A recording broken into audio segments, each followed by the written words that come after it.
Everyone আসসালামু আলাইকুম। 360 আউলিয়ার পূর্ণভূমি সিলেট ভ্রমণে আপনারা লাগে স্বাগতম। আজকে আমি আপনারা দেখাইলাম প্রথমেই গজার মাছ, যেটা সোনালি গজার মাছ ওটা। তারপরে আমরা সোনার কই মাগুর দেখতে আইলাম। এইটার মাঝে এই ইন্দারার মাঝে সোনার কই মাগুর আমরা সকলে জানি, কিন্তু আমার এখনও দেখা পড়ে নাই। আপনারা দেখরা অনেক দূর দূরান্ত থেকে অনেক লোকজন আইয়া এখানে ছবি তুলরা। আবার আইছি আমরা আর এক জায়গার দেহকা সিন্নি বাটা কিলা, যেটা তবরুক কইন আপনারা, আমরা সিলেটি ভাষায় সিন্নি হই। তারপরে আমি ভিডিওটা দেহকা একটু কষ্ট করিয়া আমি দেখাইলাম। ওটা হইলো রাজার গল্লি। তারপরে হইলো ডাইনগালা হইলো হজরত শাহজালাল রহমতুল্লাহ আলাইহির মাজারর যে একোয়ার এরিয়া। আর বামরটা হইলো এতিমখানা, শাহজালাল রহমতুল্লাহ আলাইহির এতিমখানা। তারপরে হইল গজার মাছ। এখন আমি গজার মাছর ফুরকিত আইরাম। ও দহকা সকলে মিলিয়া খালি দেখরা গজার মাছ। ও দহকা আপনারা দেখাইলাম। ও দহকা সুজা সুজি সবটি হইল গজার মাছ। এটা বিশাল আকৃতির এখন গজার মাছ আছে। অনেক সময় দেখা যায়, আবার ছোটো ছোটোগুলো বেশিরভাগ খাঁচি থাকে। তারপরে আমরা আইলাম, আবার যাইলাম শাহজালাল রহমতুল্লাহ আলাইহির মাজারের সামনে একটা কবুতরের স্তূপ আছে। আমরা কবুতরগুলা দেখমু। ও দহকা ই ঘর পুরাটা বিল্ডিং গইল কবুতর আর কবুতর। তারপরে যেখানে দান দেওয়া হয় কবুতরের লাগি, ওখানে যাইমু। এখন আইলাম, এটা হইল মহিলা আবাদতখানা।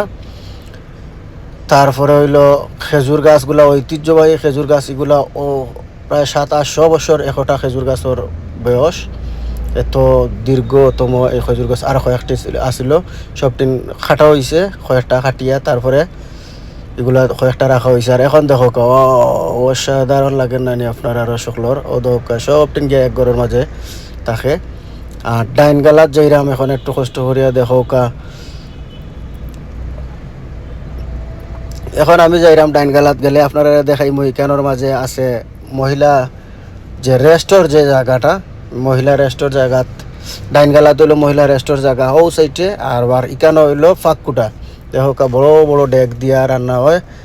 আর ও ডেকগুলা দিয়া আপনার হজরত শাহজালাল রহমতুল্লাহ আলাইহির 360 আউলিয়া সহ সকলে মিলিয়া ভাত তরকারি ডাল যা আলু ফাঁক করতা, তো ও ডেকগুলা আসিল। এখন আমরা আইছি আবার যাইরাম হজরত শাহজালাল রহমতুল্লাহ আলাইহির মাজারটা আমি আপনারা দেখাইরাম। তো মাজারের ভিতরে ঢুকতে হইব ও সুজা গিয়া। ওখন আমরা ঢুকলাম, ও ঢুকিয়া একটু সামনে আইলাম। এখন দেখো এগুলা ও বিল্ডিংটা হইল 700-800 বছর আগর বিল্ডিং। ও দহকা এগুলার দেখলেও বোঝা যায় যে কত আগর এই বিল্ডিংটা। এখন আইলাম আবার ও পুরানা ও যে অন্য একটা মাজার আছে, অন্য একটা মাজার। তারপরে হইলো ডাইন গালাত হইলো হজরত শাহজালাল রহমতুল্লাহের মাজার। কিন্তু এই জায়গায় এখন আমরা গেছিলাম গিয়া জোহরের নামাজের সময়, তারা মাত্র লাগাইয়া বার হয়ে আইসেন। আর ও যে দেখরা আমরা একজন সিলেটের ঐতিহ্যবাহী লোক ফরিদ দেওয়ান, ফরিদ গাজী সাহেব।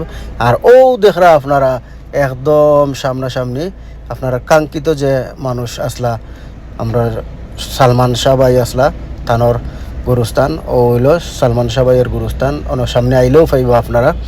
এই জায়গাত আইলে আরও দেখতে পারবা ও যে সালমান শাহ ভাইয়ের খবরের গুরুস্থানের লগে আরও ঐতিহ্যবাহী বহুত লোকসকল আছেন, যে এরা অনেক মন্ত্রী মিনিস্টার পর্যন্ত এই জায়গাত আছে।